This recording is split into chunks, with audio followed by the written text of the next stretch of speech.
Halo semuanya, perkenalkan nama saya Wilda Sansifera Siregar dari kelas IMB 7B. Di sini saya akan menjelaskan tentang konflik dari mata kuliah Interpersonal Skill.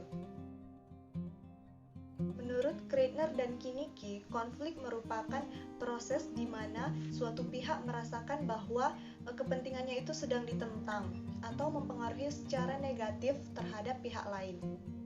Di dalam suatu organisasi atau perusahaan tidak dapat terhindar dari konflik yang mana terdapat beberapa anggota dan mereka itu tiap individu memiliki ide, pendapat, gagasan, dan kepribadian yang berbeda-beda. Saya akan menjelaskan konflik yang pada umumnya terjadi di tiap organisasi atau perusahaan dan bagaimana cara penyelesaiannya.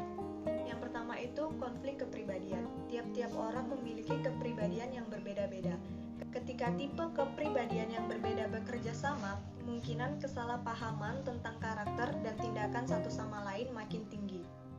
Misalnya kepribadian orang yang introvert dan ekstrovert. Orang yang introvert cenderung lebih suka menyendiri dan tidak terlalu ramah. Orang yang ekstrovert akan menganggap itu sebagai memiliki kepribadian yang sombong. Nah, akibat dari kesalahpahaman ini akan menyebabkan dan akan menghambat produktivitas kerja. Lalu cara penyelesaiannya bagaimana? Di sini ada dua cara penyelesaian. Yang pertama itu dalam jangka pendek dan yang kedua itu dalam jangka panjang. Untuk yang jangka pendek ini bisa melalui mediasi, di mana ini membutuhkan orang ketiga. Orang ketiga itu yang disebut dengan mediator, di mana seorang mediator tersebut dapat bersikap independen dan memahami kebutuhan, berempati, serta mengesampingkan emosi yang terjadi. Nah, untuk penyelesaian jangka panjangnya, di sini HRD diperlukan dalam menyusun atau membuat buku pedoman kerja yang mana menjelaskan tentang ekspektasi yang akan diterima serta melatih keberagaman karyawan di tempat kerja. Nah, yang kedua, konflik kepemimpinan, di mana pada umumnya ketika terjadi konflik, pemimpin itu diharapkan untuk mampu turun tangan untuk menyelesaikan konflik tersebut. Nah, sekarang bagaimana kalau pemimpinnya itu yang menjadi pusat konflik tersebut? Hal ini dapat terjadi ketika individu itu terlalu cepat untuk diangkat sebagai pemimpin, sehingga dia tidak memiliki pengalaman dan pelatihan yang cukup untuk menjadi seorang pemimpin. Karena lingkungan ditambah dengan kurangnya pengalaman dan variasi gaya kepemimpinan, hal ini juga dapat menimbulkan konflik. Untuk penyelesaiannya, HRD harus menentukan bagaimana cara menentukan individu yang kompeten untuk mengisi posisi tertentu sesuai dengan kualifikasi yang dibutuhkan.